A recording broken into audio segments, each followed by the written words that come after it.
La Voz Universal TV presenta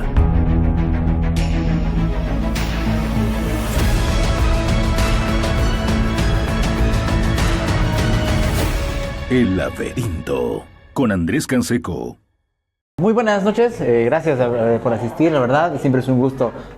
Y como dice Carlos, no es una época ajena a estas cosas, siempre son vigentes estas reflexiones, pero por la coyuntura de estos días y sobre todo por el año en el que estamos, ya en el caso concreto de Bolivia, las elecciones y demás, es muy importante pensar en esto. Cuando hablábamos con Gelo justamente, inclusive antes de que se le ocurra que para la Plata habíamos chateado un poco sobre este tema, ¿no? Principalmente porque es una época muy peculiar en el sentido de a qué le llamamos cultura de masas.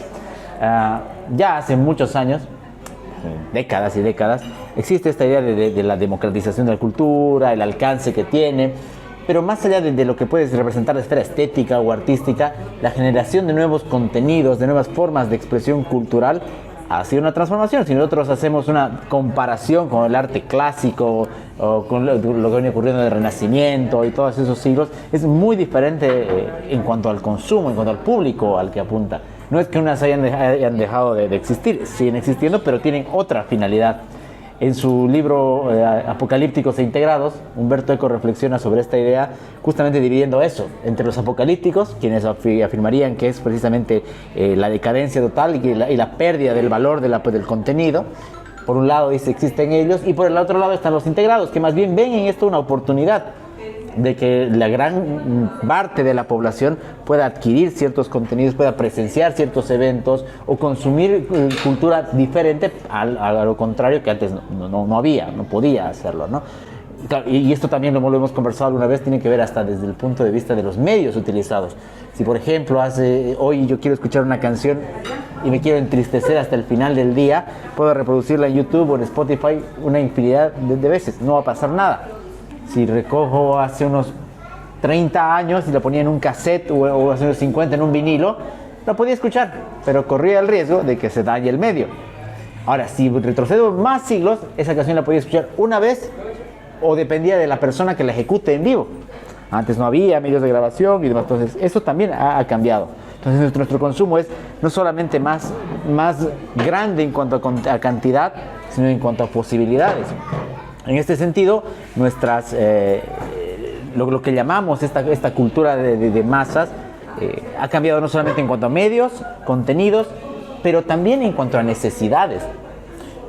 Mucho se discute todavía en cuanto a la necesidad estética, espiritual del ser humano. Cuánto necesita de la belleza, cuánto necesita del arte, cuánto necesita de las provocaciones culturales. ¿Puede vivir sin eso? Claro, biológicamente cualquier persona podría pasar toda su vida sin ver un cuadro, sin escuchar una orquesta, sin ver una obra de teatro y hasta sin leer un libro, su cuerpo va a funcionar igual. Pero como somos seres complejos, que tenemos más bien mayor tipo de necesidades, de deseos y de aprecio por estas cosas, la verdad es que siguen siendo. Mencionaba el tema de las películas, por ejemplo. Las películas es un gran ejemplo. Hoy vamos a un cine X o cualquier cadena, llegamos y vemos, ni siquiera tenemos que ir, sigo pensando hacia atrás, vemos el teléfono y vemos la cantidad de salas y la cantidad de películas que hay, dobladas, subtituladas, 3D, 4D, X, no sé, lo que quieran. Antes no, hasta eso era limitado, los horarios, la cantidad de salas y demás. Es otro sentido a lo que se llama masa como tal. Peor aún con el internet, eso ha disparado completamente y es aquí donde ya vamos a empezar a aterrizar en lo que tenemos en el presente, ¿no? El internet ha dado un boom en cuanto a la cantidad de contenido, pero además a la pluralidad y al origen de este contenido. Antes yo quería ver, por ejemplo, o escuchar el programa, qué sé yo, a mí me gusta escuchar el programa de Alejandro Dolina, que está hace 35 años en radio. Bueno, si yo hubiese querido escucharlo hace tiempo, el programa argentino, hubiese tenido que esperar que alguien lo grabe, que lo traiga desde allá, que le compre el cassette y demás. No, hoy está en Spotify, y YouTube. Y por su web puede escucharlo en vivo. O sea, ese alcance, esa pluralidad ha generado otro tipo de forma en la que consumimos. Inclusive hasta con tiempos. Ayer estuvimos en el debate económico que hubo entre Mauricio Ríos, un amigo, y otro economista paceño. Claro, y algunas personas me dicen, no, pero esa misma hora vas a ver un streaming de María Galindo con Branco. No importa. ya no hay de ese problema de la simultaneidad. Antes sí, te va a dar el programa a esta hora, ¿qué hago? Tengo que grabarlo. No, ahora ya no hay. O sea, llego a mi casa, veo mi teléfono y están las dos cosas. Y si quiero rebobinar, veo. O sea, entonces, esa cantidad de contenido y de consumo, o sea, es otra lógica en la que se mueve. A los más jóvenes no tengo ni que explicarles, ustedes lo manejan mejor que yo. Pero aún así, vale la pena pensarlo porque esto nos muestra que esta cantidad también puede saturar un poco. Saturar no en el sentido de que nos cansemos, porque vamos a estar igual colgados de los aparatos, sino en el sentido de que se puede perder. Así como esa pluralidad, esa variedad, esa riqueza puede aportar, también puede pasar que no. O sea, estoy aún, ahora sí aplica literalmente, porque hay que usar bien esa palabra, a un movimiento, a un gesto de un dedo de dejar pasar posiblemente una información que me sea útil por ver a alguien riendo o cayéndose en una red social. Ya, no es que esto sea dramático, esto siempre ha ocurrido. Antes era a un clic o a un movimiento del control remoto, siempre ha pasado, pero ahora es más acelerado. Y peor aún cuando estamos, esto que podemos discutir en otro momento porque no es el tema de hoy, más aún condicionados ya no por lo que diga el jefe de programación del canal X, sino por lo que diga el algoritmo de tal red social. Que me va a ir parcelando y me va a decir, ok, vos ves esto, te voy a mostrar 50 videos de esto y a veces en el 51 te voy a mostrar una cosa diferente. Pero te voy a mostrar 50 cosas. Tu consumo de esta cultura popular está ahí. Entonces eso ha cambiado mucho lo que consumimos, cómo lo consumimos y también qué hacemos con eso de con que consumimos. Insisto, no es el tema de hoy, pero vale la pena hacer la precisión, porque también está esto. O sea, yo recuerdo cuáles fueron los últimos 3, 4, 5 videos que vi en TikTok hace media hora. ¿El joven promedio lo recuerda? No, porque es un contenido hecho para el momento, casi para lo efímero. No está mal, todo lo hacemos, yo genero contenido, yo no me puedo quejar. Pero hay que dimensionar dentro de lo que es. En cambio, sí poder recordar cuál fue la última película que fui a ver al cine. O cuál fue la última película entera que vi en Netflix. O sea, hay una diferencia en cuanto a la naturaleza de ese contenido. Y por supuesto, esto genera figuras tanto dentro, llamémosle provisionalmente los mitos, los nuevos mitos, como le llamaba Humberto Eco, estos personajes, estas creaciones de contenido, pero también mitifica a quien crea ese contenido. Y aquí es donde ya podemos ir un poquito hurgando por qué efecto tiene para nosotros dentro del fanatismo y sobre todo como una amenaza para nuestra individualidad y nuestra libertad. A mí me parece un gran libro, Comediantes y Mártires, de Juan José Sebrelli, pero el prólogo es todavía mejor que el libro entero, porque el prólogo, si bien el libro trata ciertas 4 figuras específicas del fanatismo y de los mitos latinoamericanos, el prólogo desarrolla muy bien esta idea de lo que es un mito, cómo se construye y cómo se ha transformado la idea clásica, por ejemplo, del héroe, de su viaje, Ulises, toda esa historia, por ejemplo clásico, a los nuevos mitos. Y ya no solamente mitos ficción, sino a mitos políticos, sociales. Y esto pasa mucho, por eso aquí va a ir la relación, en cuanto a la construcción de narrativas. Insisto, no es algo nuevo, solamente cambian sus medios. Por ejemplo, si existe un héroe, una figura conocida dentro de la historia de un país, de una región, lo primero que se tiende a hacer es a verlo como un ejemplo de conducta, como un ejemplo de vida, un ejemplo moral, heroísmo, patriotismo, solidaridad, lo que quieran, el valor o antivalor que quieran verle, es un modelo. Y no se recala primero en el hecho, claro, la veracidad de lo que hay. Es esta historia que me están contando sobre este sujeto, tal como me lo están diciendo, fue así. Y segundo, sobre la visión plana que se puede tener de este sujeto. O sea, fue un héroe en tal batalla. Ok, pero ¿cómo fue en sus actuaciones conspirativas? ¿Traicionó a su familia? ¿O dejó a su familia? ¿Traicionó a sus compañeros? O sea, esa figura poliédrica no la vemos. Nos quedamos con la figura más plana. Yo siempre, en clases con los estudiantes, les pongo este ejemplo. Algunos de los que han visto Los Simpsons recordarán este episodio de Jeremías Springfield, cuando en realidad no era Jeremías Springfield, sino era un pirata malo. Y les pongo un buen ejemplo. ¿Qué pasaría si en su país o en su región descubrieran ellos la verdad? Si descubriesen que el héroe de Santa Cruz, el héroe de Bolivia, no fue como tal, y fue una mentira, harían lo que hace Lisa, que es callarse y no decir la verdad. para que para que siga unido el pueblo y los valores que dan para la patria, o dirían la verdad y harían caer ese mito. ¿Qué decisión tomarían? Eso es un ejercicio interesante porque más allá de que obviamente es un ejercicio ficcional, sirve para ver qué tanto nos apoyaríamos a la verdad o a la verdad instrumentalizada de estos mitos. Y ya yendo más allá a lo que hace en política, bueno, su relación es clara, porque estos mitos construidos ya sea en su tiempo o modificados a través de las décadas y hasta de los siglos, bueno, tienen un valor en la convivencia, tienen un valor en cómo a la gente se le inculcan valores, principios y demás. O sea, me es válido, por ejemplo, construir un héroe, como decía, nacional, local, más allá de su veracidad o no, y crear sobre ella una especie de fanatismo, que es la parte que viene ahorita, pero además de su contraparte, que es un villano, o sea, alguien malo. Y esto pasa mucho con las narrativas bélicas, por ejemplo. Existe propio de la historia, de la política y también de la cultura popular, porque ahí es donde se entrelazan, tendemos a, sobre todo cuando no tenemos un ejercicio crítico o nos dejamos llevar por nuestros fanatismos, a alinear el mundo en buenos y malos. Así como en el cine, así como en las películas, así como en las series, así como los videojuegos. Este es bueno o malo. Hay los buenos y los malos. Los míos eran los buenos, otros eran los malos. En la realidad pasará que uno sí tiene la oportunidad de cruzar la frontera, por ejemplo, con Chile o Paraguay, y verá que la historia no se cuenta exactamente de la misma manera. O, por ejemplo, en casos más actuales, verá cómo, y aquí es donde la verdad se vuelve un campo de batalla, quiénes son los, entre comillas, buenos y malos en la invasión que hay en un lugar del Medio Oriente.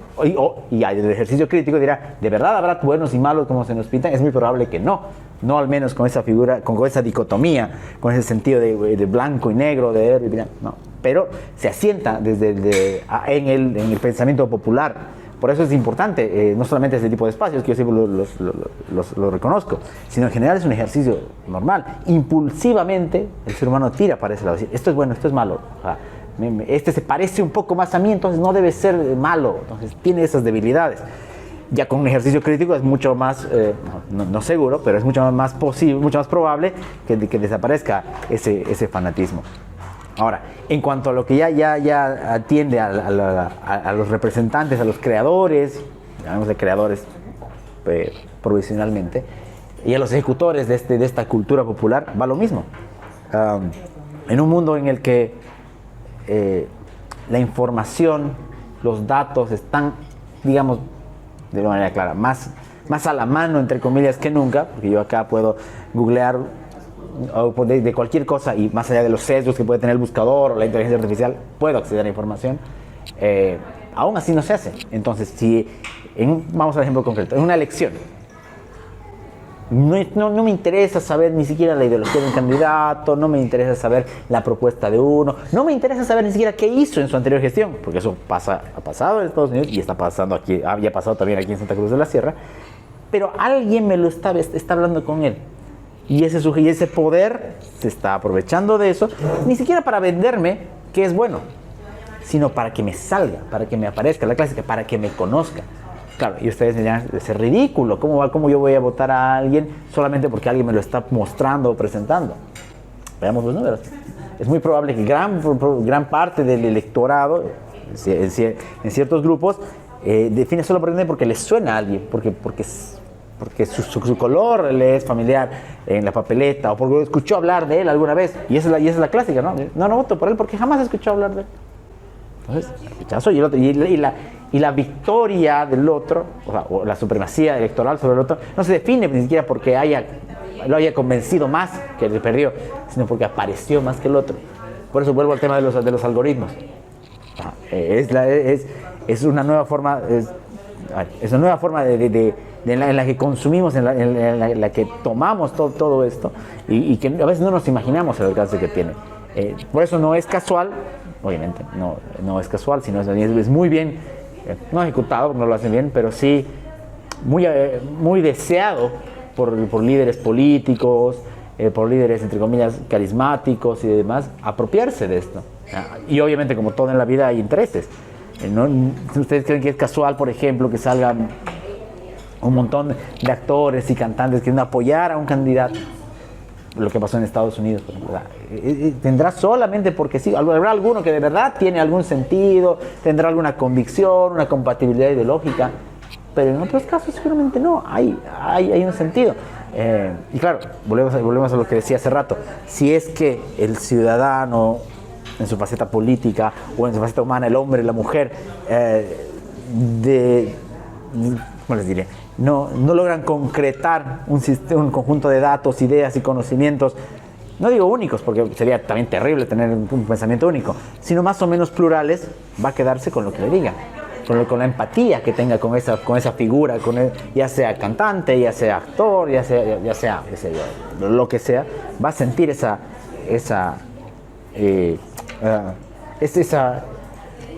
compatibilidad. Y que además va a generar otro efecto, que también es peligroso, que es que a esa figura, y a lo que ella apoye, o él o ella apoye, va a convertirse en una especie de círculo al que no se puede criticar. Porque, y aquí se da algo bastante peculiar, que diría yo hasta paradójico. Si bien es cierto, nuestros apegos, entre comillas, ahora son más virtuales que antes, parece que nos tomamos las cosas más personales que nunca. Porque si dicen que mi actriz, mi cantante tiene una canción fea, siento que me están ofendiendo. O sea, parece ridículo, pero es así. Si dicen que este disco es malo, o que su concierto o que el show fue malo, no, ¿cómo vas a decir eso? No, pero no es culpa de él, es culpa de su productor. No, es que no salió, no, pero tiene, y entonces hay esta figura inmune, se crea esta figura inmune a la crítica, que es propio de ¿qué? De los mitos, de los fanáticos. Y es eso, o sea, lo sentimos como algo personal. Ya sea inclusive a un futbolista, para que no sea todo el mundo del espectáculo, también pasa en el fútbol. No, ¿cómo vas a decir que él es mejor que el mío? No, y me ofendo, y me enojo, y voy a acabar hasta una pelea por aquello. Entonces, esas formas de fanatismo están, insisto, no es que nunca hayan existido, han existido siempre. Han existido aquí en los estadios que están aquí en algunas cuadras. Pero al menos, y esto es bastante relativo, o sea, era algo que tenía cerca. Acá no, que me estoy peleando por tipos que están a miles de kilómetros, por artistas que están... No, pero lo siento como algo mío. Propio, por supuesto, de este fenómeno de las redes. Y claro, y en el espectro, antes de seguir con el espectro político, eso también tiene un aspecto de la individualidad. Es una palabra que igual la veníamos pensando. Siempre ha pasado, no es algo nuevo, insisto, nada de esto que está ocurriendo es nuevo, solamente se ha transformado. Pero, por ejemplo, que tal tendencia se pone, vale la redundancia, de moda, y hay tal forma de vestir porque tal grupo se viste así o porque tal cosa, es la cultura groupie, lo que se llamaba antes, hay que vestirse todos así. Y el que no se viste así está fuera de moda. ¿Cómo no vas a estar así? Creo que ahora es menos en eso. Antes era más. Hoy estas tendencias tienen que ver más con otra cosa. Pero antes era muy fuerte esto. Entonces decías, no, yo soy libre porque me he visto de esta manera. Ok, ¿eres verdaderamente libre si estás uniformado con el resto? Puede que sí, pero por lo menos habría que hacer el ejercicio. ¿Lo hago porque quiero? ¿Lo hago porque hay una presión de ese grupo? ¿Lo hago porque hay una idolatría hacia quien está vendiéndome esa marca de tenis, esa marca de ropa, esa forma de vestir? Entonces también valdría la pena, y como digo, esto no tiene que ver con respuestas cerradas, son bastante complejas, porque hasta dentro de las subjetividades, dentro de cada persona puede encontrarse diferentes respuestas, pero vale la pena ver, porque esto tiene que ver con la construcción de estos mitos, de estas figuras, de este fanatismo. Y volviendo otra vez a lo que es ya el direccionamiento del voto. Es decir, no voten por tal, porque ni siquiera fíjense, ¿no? En estas últimas elecciones, y es algo que a su manera también en Bolivia pasa, no es que ni siquiera es por el partido o por la ideología, es por la persona. O sea, cada vez estamos hablando más de una política personalizada, propio también del cansancio y del desgaste de los partidos políticos. Entonces, como que la figura, el caudillo marca, y ese caudillo, insisto, se apoya en estas cosas, se apoya en una visión acrítica de la sociedad. Cuando, por ejemplo, hay estos grandes eventos multitudinarios, musicales, o en el caso más actual, influencers y demás, de verdad, más allá de que uno tenga un gusto por él, uno se imagina correteando, caminando, qué sé yo, en el sol, estando 4 horas esperando a que venga. De repente pasaba antes igual por conseguir una entrada. Tal vez, y sucedía, dormíamos por una entrada. Pero creo que eso también habría que verlo como una falta de medida no solo de los riesgos, sino de cuánto ponemos en alguien. Porque resultará que también tiene que ver con este asunto de las identidades. Si este influencer X se va con una mala impresión y le pasa algo, ¿de verdad me estoy molestando porque le pasó algo? O por otro lado lo estoy llevando a ¿qué va a decir de mi pueblo? ¿Qué va a decir de mi país? ¿Cuál es la motivación real de mi indignación? O sea, ni siquiera estamos pensando en el otro. O sea, es muy interesante porque es un juego de poderes y de identidades y fanatismos muy, muy peculiar y saltan. Y alguna vez lo hemos comentado con Gelo, ¿no? O sea, decir, ok, lo que está pasando en el grupo de internet. Okay, pero si hubiera ido a tal parte no le hubiera pasado esto. Aquí sí, aquí no. O sea, entonces se vuelve hasta un jugueteo en ese sentido. Y esto se expresa en otro tipo de escalas de escalas de estos movimientos de la gente. Movimientos que por una parte pueden considerarse espontáneos, porque alguien me dirá, esas 10.000 personas que siguen, que van a hacer cola o que van a seguir por cuadras a alguien, ¿lo hacen por su propia voluntad? Es probable que sí, muy probable. Pero también con una peligrosa tendencia a perder la individualidad. Ya no en el vestir, que eso es algo menos dañino, sino en el motivo de pensar. ¿Qué pasa si de verdad, y hay un par de casos que ahorita los vamos a mencionar, qué pasa si de verdad, más allá o lejos de cualquier visión conspiranoica o miedo de ese tipo, alguien puede tomar ese poder a tal punto y decir, ok, van a hacer esto, no necesariamente votar, pero van a hacer esto porque yo lo digo, si hay un creador de contenido, como hay, y lo hemos comentado también con Gelo, que llama a un concurso en el que van a competir y se van a manchar de barro y van a posiblemente hasta arriesgar sus vidas firmando algún contrato por salir en su canal o por salir en su programa, y les dice hagan esto otro, no está adquiriendo otra forma de poder diferente al poder político, aunque podría relacionarse también. No estaría adquiriendo otra forma en la que diga, no, vengan todos a tal parte, okay, vamos, digamos una figura local, vamos a hacer un video a tal parte, a tal lugar, y vamos, sin pensar, y resulta que esa parte hay una avalancha, hay un problema, hay peleas y demás, porque incluso sabiendo que podía pasar eso, o sea, se adquiere una nueva clase de poder, nueva clase en el sentido de la masividad, de lo masivo, porque insisto, siempre ha existido.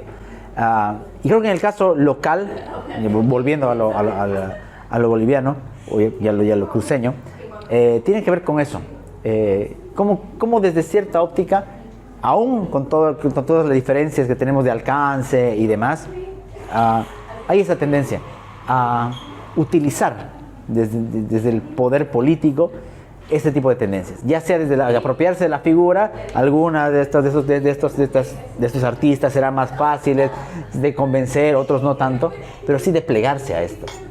No es casual, por ejemplo, que dentro de este fanatismo, dentro de esta cultura popular extendida, veas a políticos haciendo trends ridículos o copiando la tendencia de algún lado que ni les queda porque tienen que hacerlo, porque es su única manera.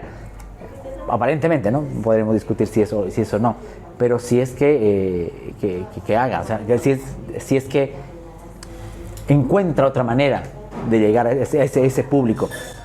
Porque como digamos, ¿qué es eso? O sea, difícilmente ustedes en la generación, más allá de las cosas que pasan, difícilmente vamos a hablar y decir, no, este es el programa de tal candidato, me ofrece tal cosa, esto hizo hace 15, 20 años, que muchos de ustedes seguramente lo harán, porque tienen estas inquietudes, tienen estos intereses, pero gran parte de ese electorado que ya está votando, o que ya votó en un par de elecciones, habría que ver si de verdad tiene eso. Entonces queda la salida para utilizar ese fanatismo, para utilizar esta cultura de masas, no digo mal entendidas, porque todos consumimos cultura popular, todos lo hacemos, pero creo que por ahí va también. Y creo que el otro ya como acápite, valdría la pena también ver cómo esta cultura popular es asumida como eso.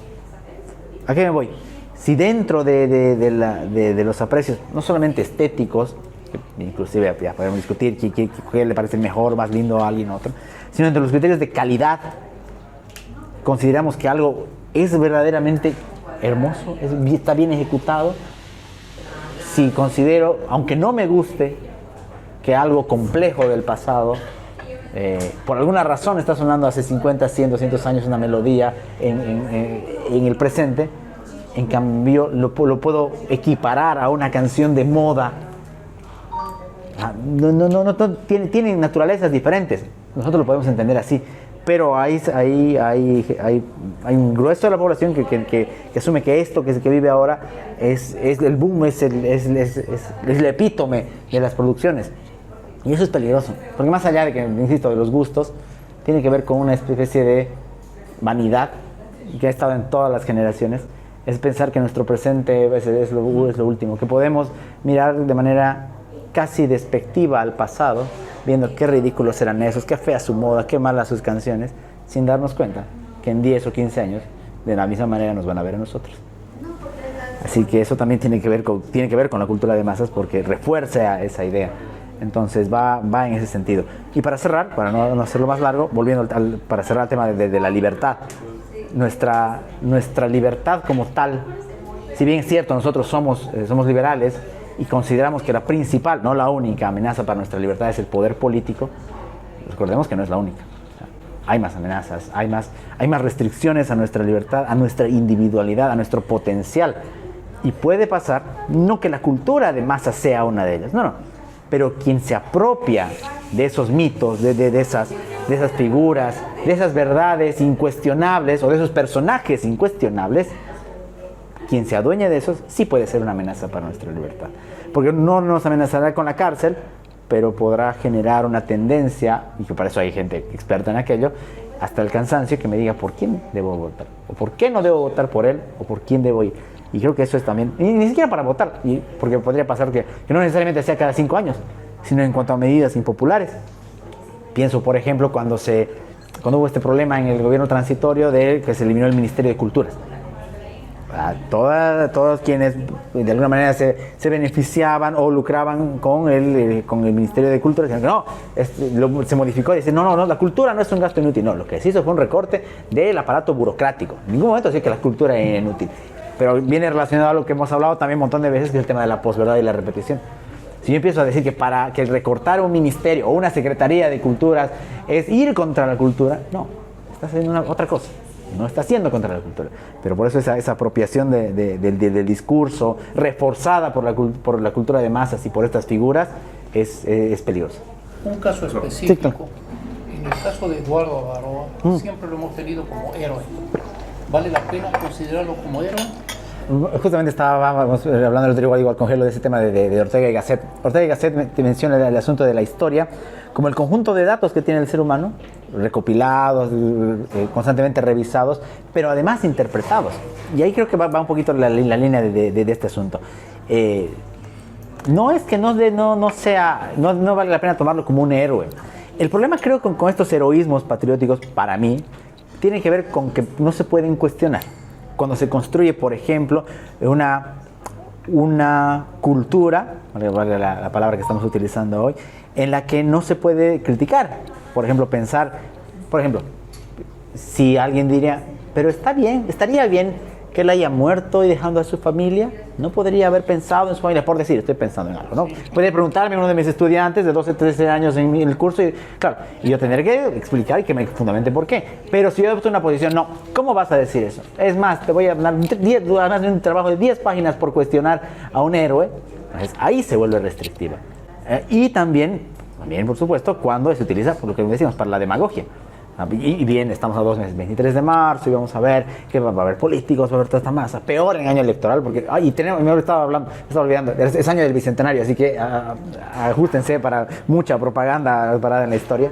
Entonces creo que en ese sentido, cuando se vuelve algo que no se puede observar, no se puede revisar, no solamente desde el punto de vista histórico, porque para eso es una labor del historiador, sino además desde el punto de vista de la discusión.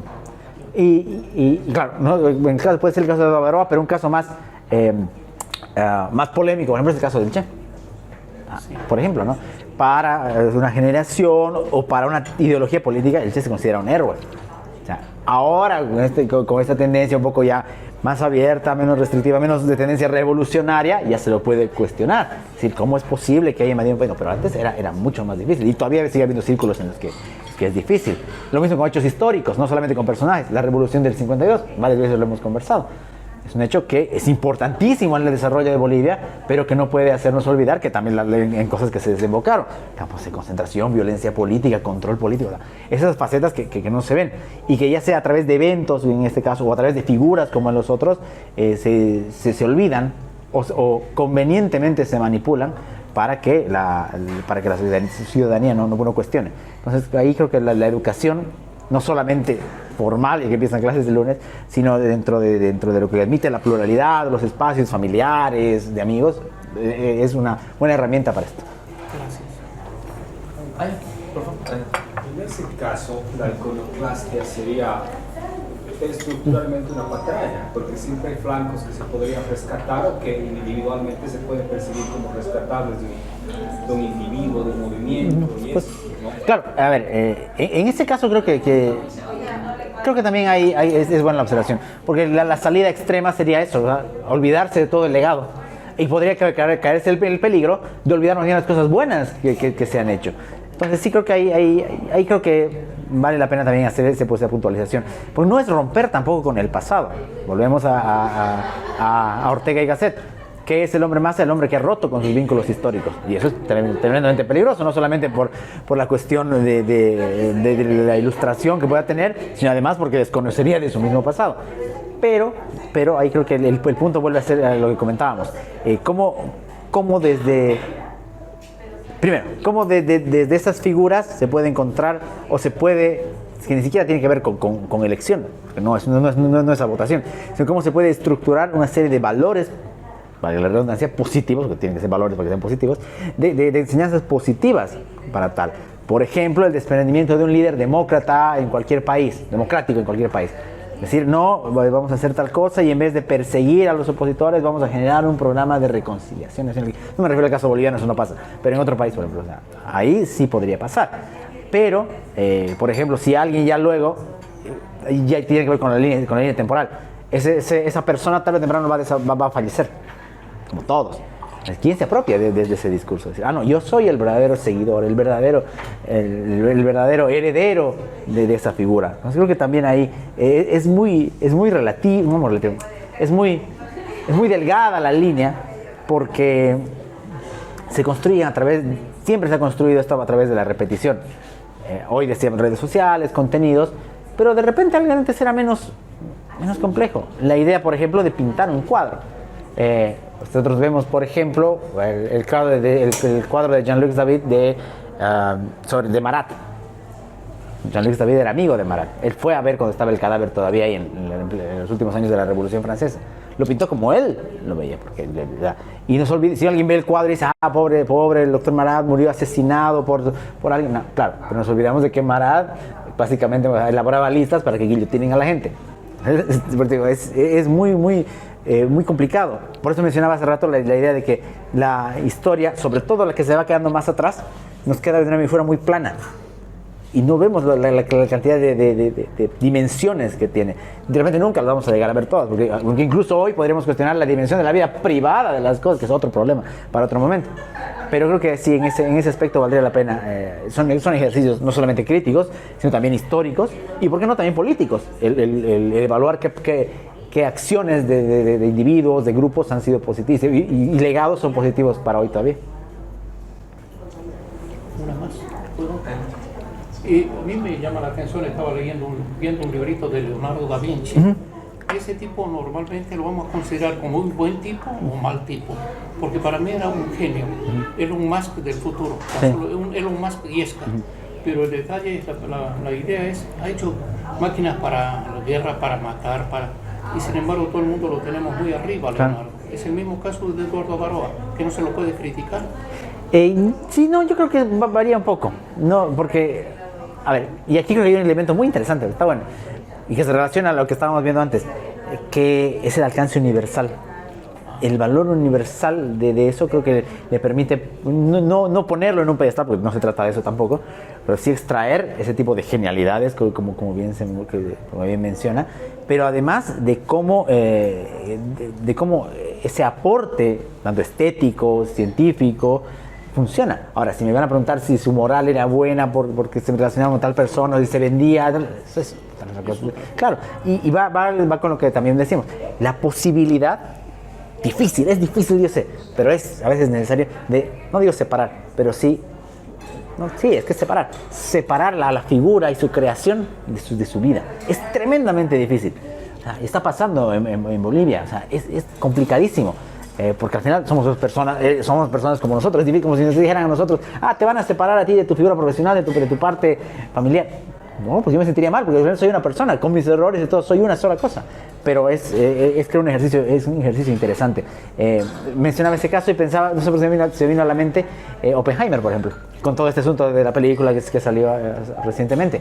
O sea, su genialidad científica, lo que hizo, lo que crearon con esa cosa, no lo cuestionan. Ahora, no decir cómo se ejecutó, sino en qué se desencadenó. Una historia que podríamos decir, él sabía que no era, sí, sabía de los peligros, pero era básicamente lo que se pasó.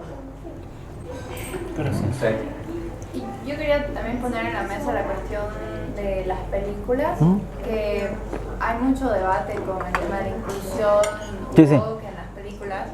¿Crees que hay un problema con ambos fanatismos? Pero yo creo que hay ambos fanatismos en cuanto a ya todo lo que es ideológico, pero dentro de la industria de películas y también música. Sí, pero como te digo, nada es tan nuevo como parece. En algún momento, sobre todo en el cine ochentero y noventero, era la propaganda del ejército. O sea, el cine hollywoodense estaba básicamente el género bélico tuvo ahí su gran época, porque era un sistema de propaganda. También ahora lo es esta tendencia. Lo que no quiere decir que dentro de toda esa cosa no se generen cosas interesantes y buenas para ver. Existen. A lo que me decías. Claro, tiene que ver con intereses, modas, porque también está ahí. Yo no soy muy fan de todas estas cosas, pero tengo que reconocer que están ahí. Sería un peligro no verlas.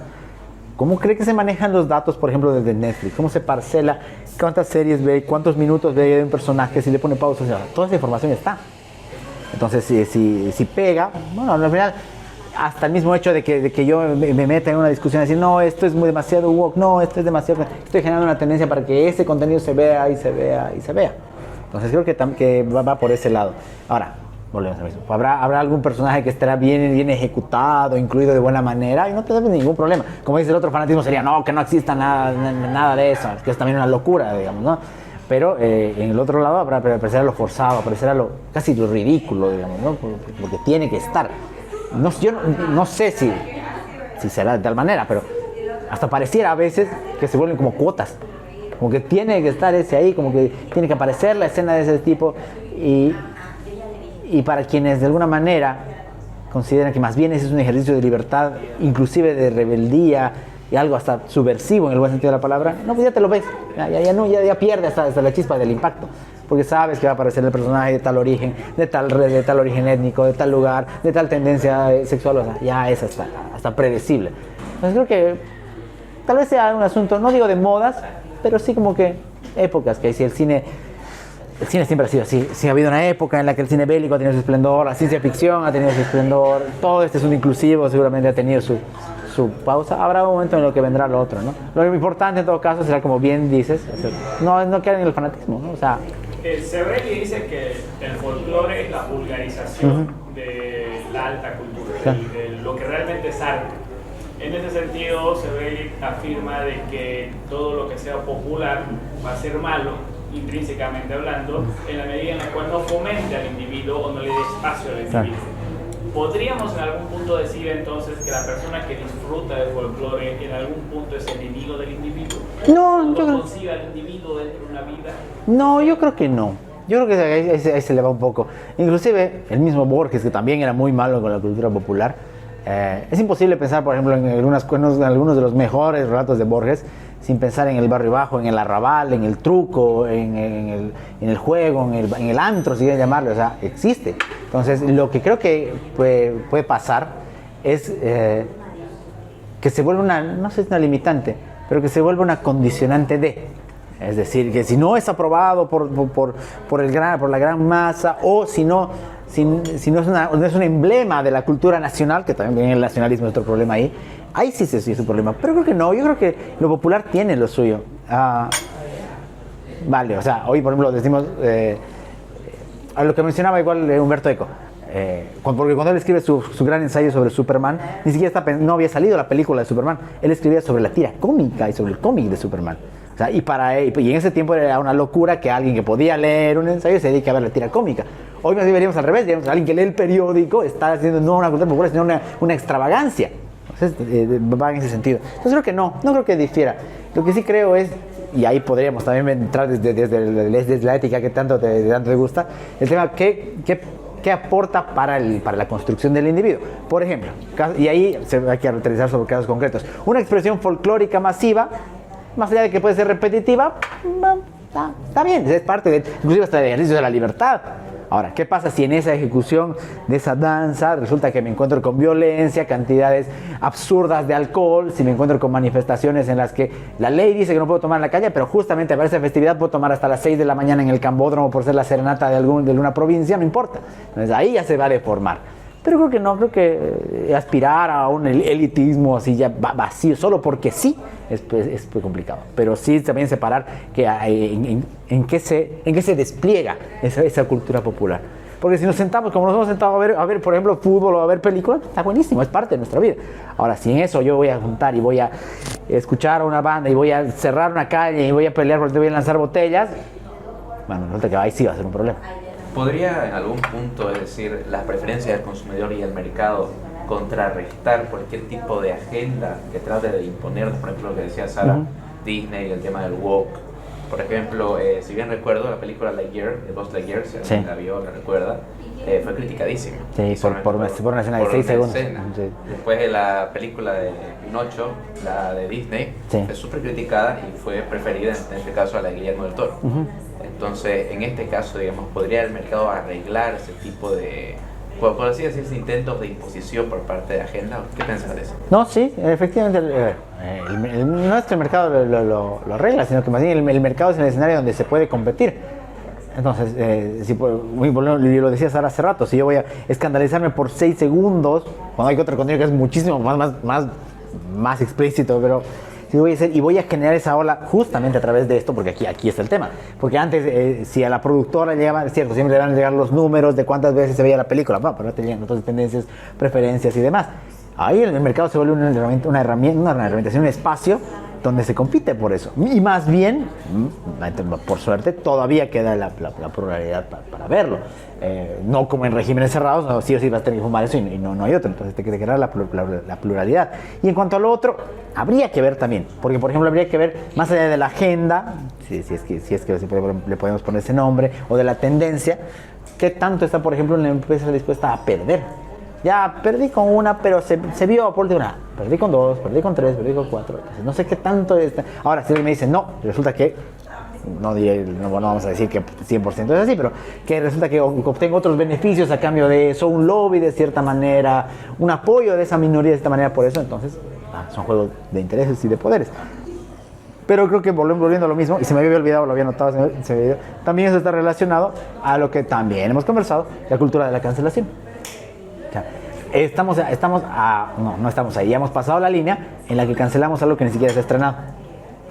Así hemos estado, para los dos lados, para el lado ultra conservador, así reaccionario, como para el lado más progresivo. O sea, ni siquiera lo hemos visto, pero ya lo estamos cancelando.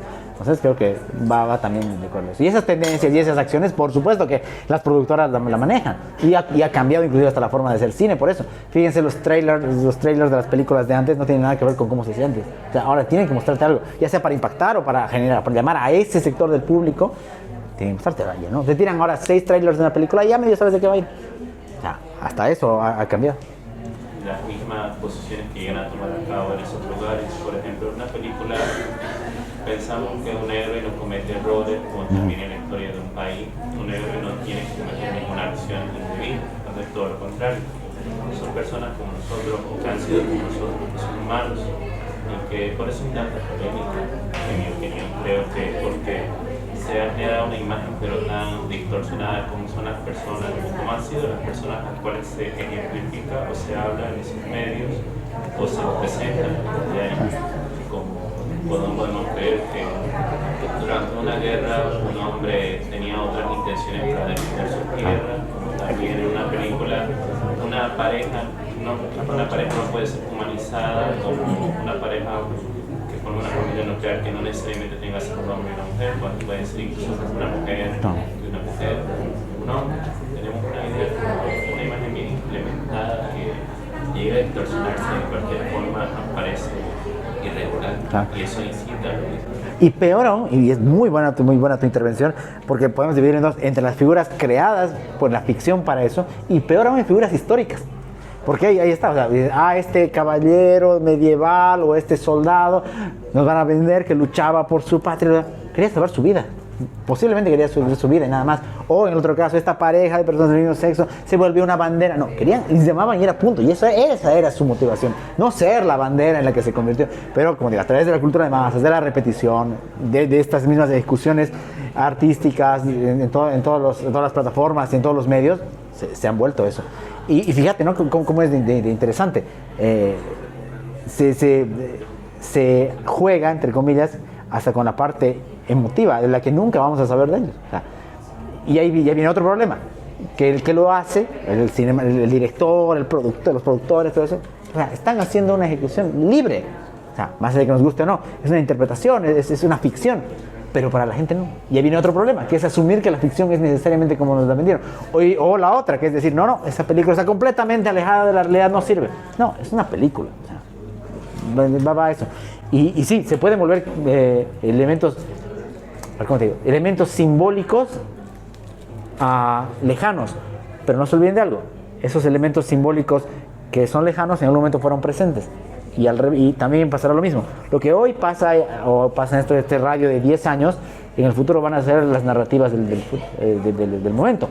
Por ejemplo, no va a pasar mucho tiempo hasta que veamos, por ejemplo, unos 10, 15 años, un cine con los movimientos de las protestas de Black Lives Matter en Estados Unidos, o lo que está pasando en las deportaciones. Obviamente que la ficción lo va a tomar de aquí a un tiempo. Con tiempo y distancia se va a crear y va a ser una narrativa también.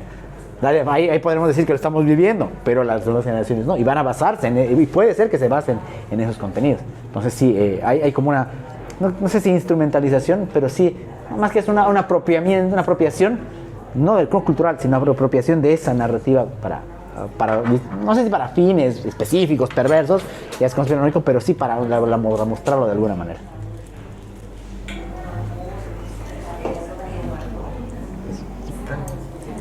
Bueno, tal vez hacerte una consulta. Sí. Yo creo que el hecho de volver héroe a alguien, una figura intocable, puede estar también en función de la necesidad que tenga la masa o las distintas masas, ¿no? Sí. Y yo me pongo a pensar dos grupos. El primero, por ejemplo, cuando se vuelve héroe un futbolista, que puede ser para un niño una inspiración, Claro. o para un adulto un hecho de haber querido alcanzar ese sueño. Una frustración, claro. Sí. Pero también puede ser el otro lado de un líder, por ejemplo como Hitler, ¿no? Que era evidente lo malo que hacía, pero la necesidad de la masa de querer anteponer sus ideales justificaban estas cosas, ¿no? Entonces, justamente yo creo que, bueno, un poquito yendo a la historia de Bolivia, muchos tienen como referente a presidentes como el mariscal Andrés de Santa Cruz, que se entiende que tenía negociaciones con empresas chilenas justamente, ¿no? Que era toda la antelación a lo que iba a venir. También lo que se pensaba de la cultura de los incas, aymaras, etcétera, como que gente que era muy buena, que llegaron los españoles. Y yo creo que va también en esto, ¿no? Por lo menos mi pregunta, Sefi, es ¿tú cómo ves que la necesidad, yo creo que de los líderes, puede ser un líder muy inteligente de identificar qué necesidad, por ejemplo, como los pastores de ciertas iglesias, identificas cómo puedes manipular, o bien la gente identifica quién puede satisfacer su necesidad. Entonces ahora que que te conocen el teléfono, te pueden reconocer, se podría converger a una sola persona, a un solo grupo de personas con el tiempo que pudieran manejar todo sobre ti. No sé si a una sola, pero sí a un conjunto de grupos, sí. O sea, como bien dices, ya se hace. Eso es el algoritmo. Pero ahora aún si pagas publicidad, digamos, ¿no? Pero sí, y es por lo que decías hace rato. Hay, en lo que mencionabas, hay elementos que son de carácter hasta psicológico. Como dices, o sea, las aspiraciones, los sueños, las frustraciones, hasta las similitudes que uno puede, cómo se identifica a uno con un líder, o un actor, o un deportista. O sea, no, viene tal barrio, viene un barrio parecido al mío. O sea, esas cosas que son bastante psicológicas, no es precisamente mi área, pero están ahí, o sea, y terminan jugando. Y fíjate cómo es, ¿no? La política tiende a, siempre lo ha hecho, no es nada nuevo, pero hoy tiende a hacerlo de manera muy peculiar, porque como estamos en esta pulseta entre lo más progresista de una manera y tratar de balancearlo con lo más conservador, con lo más ultraconservador, se tiende a eso. Uno ve la historia de Bolivia, por ejemplo, y justo con un amigo ayer hablábamos, o antes de ayer hablábamos del tema de los populismos del siglo de los 90. Yo era muy niño, ustedes básicamente no lo vivieron, pero el tema de Palenque, el tema de Max Fernández, ya era una muestra de lo que iba a venir. Pero más allá de sus habilidades o errores políticos, no se ejecutaron como tal porque no era el tiempo en el que las masas las jalaba. Y eso que Palenque tenía un canal entero, lo hacía a través de eso. Pero ya después, ahora con el internet cambia. O sea, hoy puedes ver, por ejemplo, o podías ver en la anterior campaña del 2020 a un candidato que le tiraba un rosario y esperaban que les devuelva el rosario casi como si fuese una figura que lo bendice. O sea, parece surrealista, pero es. Ves a otro que llega de otro lado, que llegaba a una comunidad y era recibido y le daban todo y que veían que abraza, bueno, eso es bien boliviano del siglo XX, que abraza al niño, que lo doy y la foto, eso es algo muy, y se muestra con una foto hasta motivo de orgullo, decir, ¿no? Este eras vos y aquí te estaba abrazando tal político. Entonces, eso tiene que ver también, no solo con carencias, necesito factor psicológico, sino además con visiones de lo que es de repente, ¿no? Esta idea también de que no solo es alguien, porque también sería pensar en la supermente, sino es un conjunto de personas que están aprovechando eso. Llamarlo antes asesores de imagen, asesores de propaganda, o llamarle inteligencia artificial, o ejecutores de redes sociales, o creadores de contenido, que utilizan eso para justamente reforzarlo.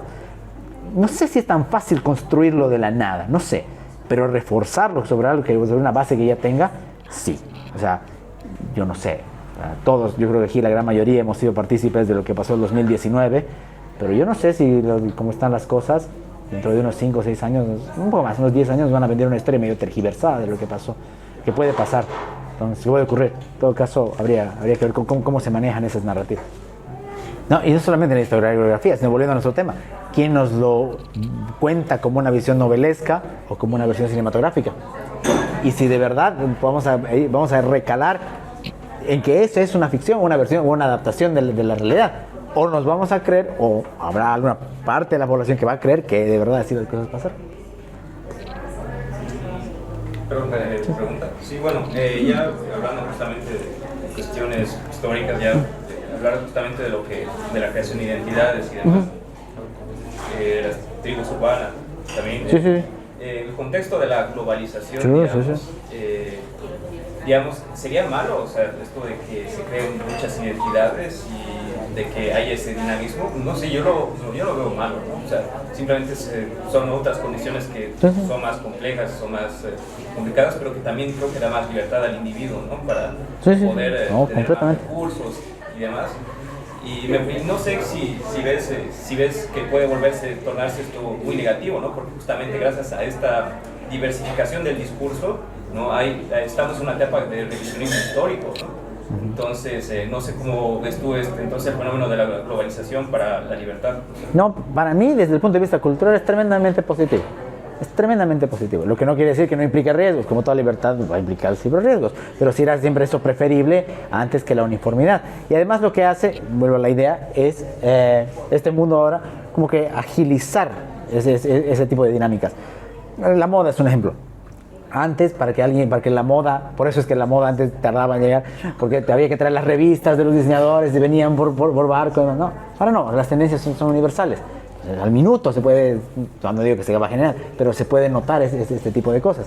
Y en cuanto a los grupos, a esa cuestión endógena de las tribus urbanas o colectivos, si quieres llamarlo también, claro, o sea, justamente se ha beneficiado como todos, de ese mundo más libre, más abierto, más plural en el sentido de lo que puede consumir o no. Ahora, que viene aquí, como todo implica un riesgo, ¿qué va a pasar? Si en esa pluralidad de la que me estoy sirviendo, de lo que estoy aprovechando, voy a generar una especie de sentido en el que nadie va a poder decirme nada, o en el que voy a tomar una posición de una aparente preeminencia sobre el resto, bueno, estoy manipulando más bien ese sistema. Y no, es que nosotros somos las víctimas acá, nosotros somos y por eso podemos hacer tal cosa, o tenemos que tener más recursos que los otros, o tenemos que tener ciertos privilegios ante la ley que otros, que es una discusión para otro momento, pero construir a través de esa narrativa.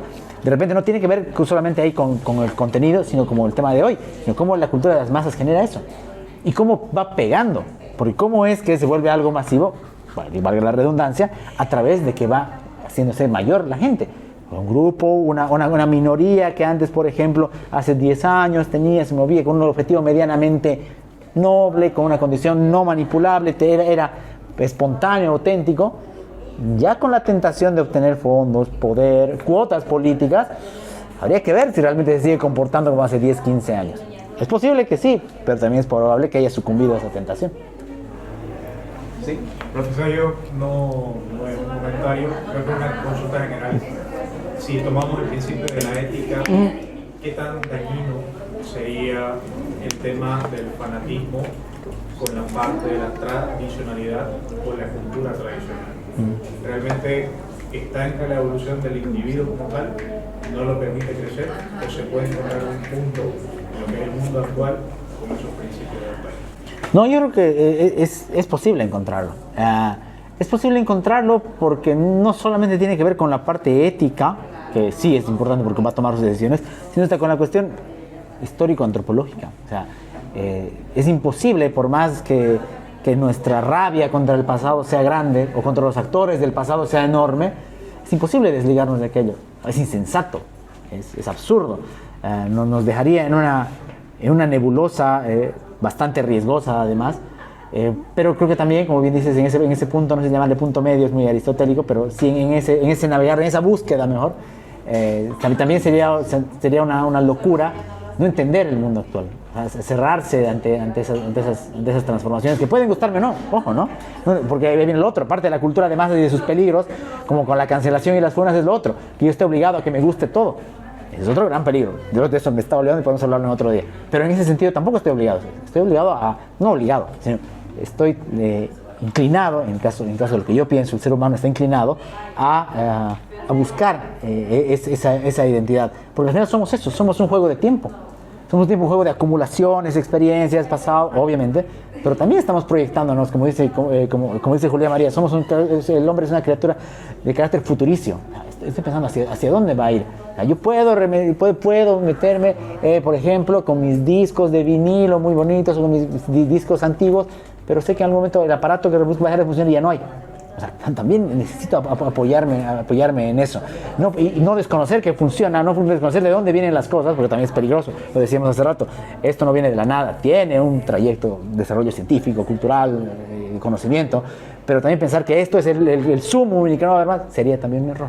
Entonces creo que ahí también es donde navegamos, y creo que para también por la aceleración de las transformaciones tecnológicas, culturales, políticas, es que es una época peculiar. ¿Por qué? Porque antes esos cambios no eran tan rápidos. Entonces, si tú te mirabas a alguien en el siglo XX, su mirada desde 20 años atrás, 20 años adelante, su rango de vida, 30, no había tanta diferencia. Ahora, aquí a 5 años no tenemos ni la más remota idea de qué va a haber. O sea, nuestro rango se ha acelerado. Y eso también genera una crisis, no diré existencial, pero sí de identidad. Y es bueno también tener cierta mesura por eso. Ayer veíamos a media juventud acá persiguiendo al streamer Speed y algunos llegando hasta atacar en Starbucks o golpearse.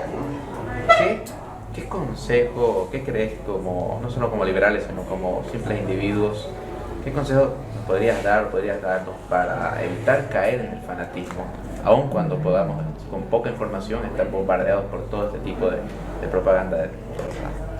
Voy a retomar una de las palabras que utilicé para la respuesta de Franco, que es la mesura. Es una cosa tan complicada la mesura, la medida, la calma.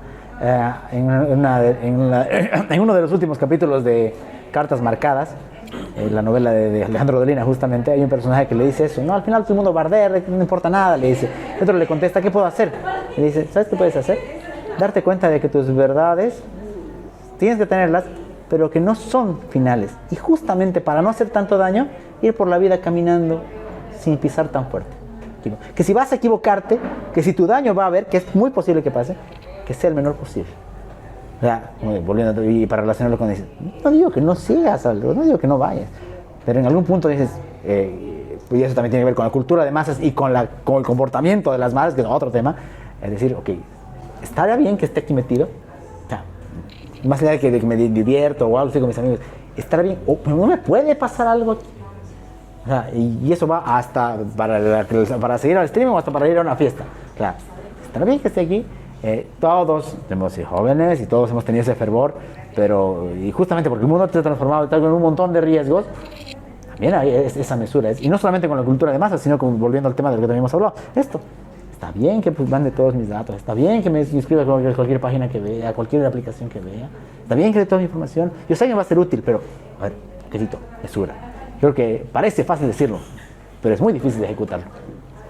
Muchas gracias, Antonio. Por favor, un aplauso.